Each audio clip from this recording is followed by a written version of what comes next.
Thank you very much, fellow Kenyans. I'm Babu Owino, Member of Parliament for Embakasi East constituency. Today I'm here to talk about the witch hunt that is coming from the government. The government of the day, the state has realized that our popularity has really grown and that they want to manage, they want to dwarf this popularity. They have approached Babu Owino on several occasions so that Babu can work with government, but Babu has refused and has said clearly that he wants to work for Kenyans, and that if the government was offering services to citizens, the services that were promised during the campaign periods, if they were working, if the cost of living was reduced, if taxes were reduced, if there were jobs for Kenyan citizens, if the health sector was working, if education sector was working, then Babu Owino would not have any business opposing the government. But why do we oppose the government? Why do we keep checks and balances on the government? It's because the government has not shown any effort to solve these issues of concern that I am raising. And therefore, because of that reason, there is a meeting that was held last week, a meeting that involved serious stakeholders in this country, and they were asking how Babu Owino can be put down, how Babu Owino can be managed. Some proposed that Babu Owino should be approached,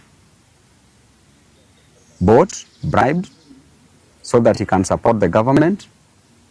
Some came with an idea that Babu Owino should be dealt with perpendicularly, that they should send the Ethics and Anti-Corruption Commission to our offices to come and besmirch the good name of Babu Owino.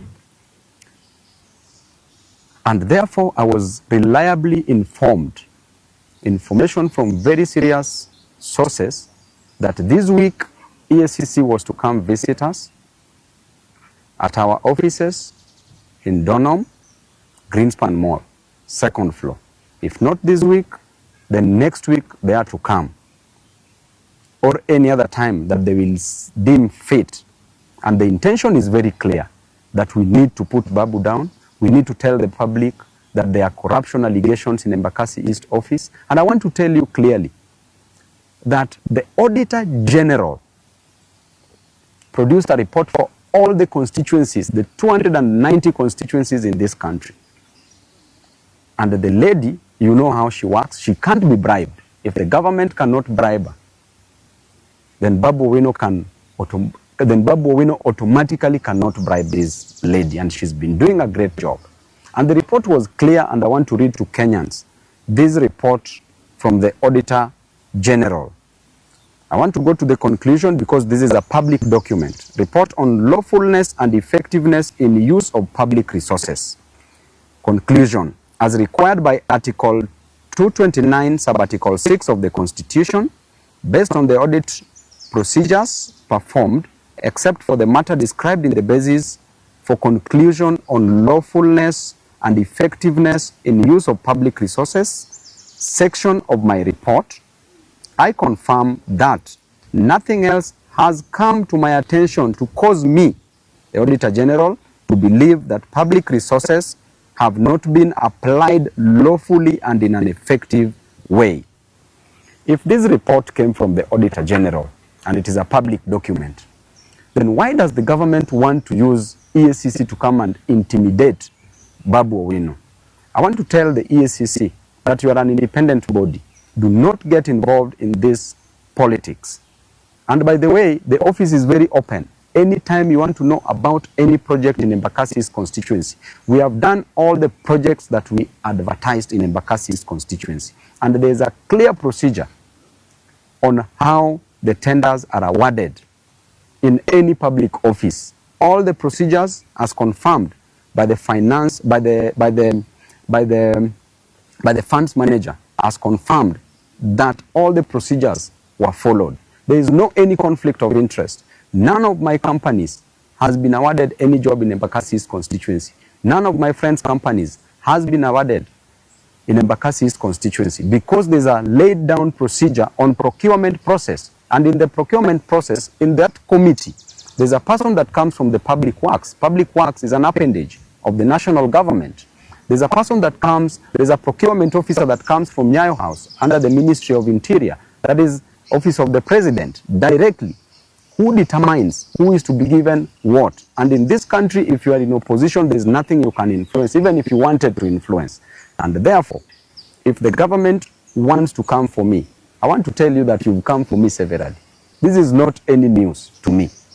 I have faced so many things within the court corridors.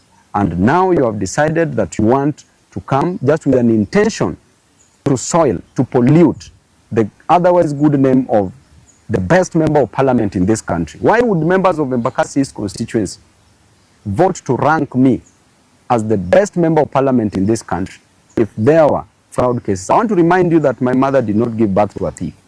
I did not come to Nairobi to steal money for Embakasi East constituents. I did not come to Nairobi to frustrate my people or Kenyans. I came to Nairobi to study, and I got a job as a member of parliament for Embakasi East constituency.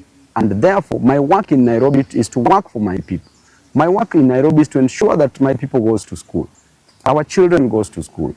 And there is no any constituency in this country that gives bursary in the most transparent way like Embakasi's constituency. I go there, I produce forms to every ward, issue forms. This other one, 2024-2025, we had 25,000 applicants. I went back with checks, issued checks to some of the constituents. The ones who are remaining, I promised that I will not go back to issue forms until I go back with the checks. That tells you clearly I got there at 8 a.m. in the morning during the issuance of bursary checks. I do them personally on the pitch, on the field. So there is nothing.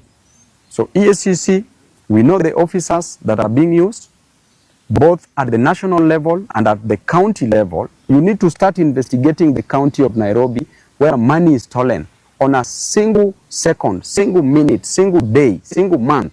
Money is stolen, money is lost from the county. Do not come to disturb people in Embakasi's constituency. And if you want to come, go and check all the projects. Look at the Donholm Secondary School. Perfectly done. Look at Tasia that you want to stop now that you don't want us to build. Tasia Primary School. It has not even been awarded. The tender was just put up the other day, was advertised the other day. It has not been awarded. And now we are being informed that you want to stop the construction of that school. Why would you do that? Why are you an enemy of progress as a government?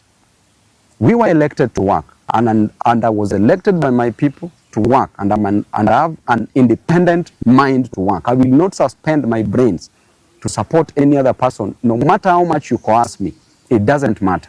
There are people that you can coerce, there are people that you can put pressure on, but you can never put pressure on me.